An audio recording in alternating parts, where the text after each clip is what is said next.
बळजबरीनं अथवा आमिष दाखवून धर्मांतरण रोखण्यासाठीचा कायदा करण्यासाठी स्थापन समितीच्या अहवालावर लवकरच कारवाई करण्याचं मुख्यमंत्र्यांचं आश्वासन. राज्यातले 3,500हून अधिक अनधिकृत भोंगे उतरवण्यात आले असून यापुढे असे भोंगे लागल्यास प्रभारी पोलीस अधिकाऱ्याला जबाबदार धरलं जाईल. मुख्यमंत्री. संविधान विरोधी कारवायांना आळा घालण्यासाठी जनसुरक्षा कायदा.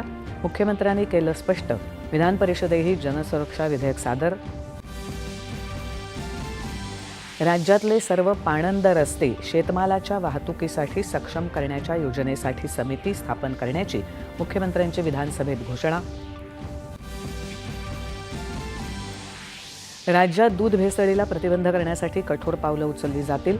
गरज भासल्यास कायदा कडक केला जाईल. मुख्यमंत्र्यांचं प्रतिपादन. विम्बल्डन टेनिस स्पर्धेत महिला एकेरीत इगा श्वान्तेक आणि अमांडा अनिसिमोवा यांची अंतिम फेरीत धडक.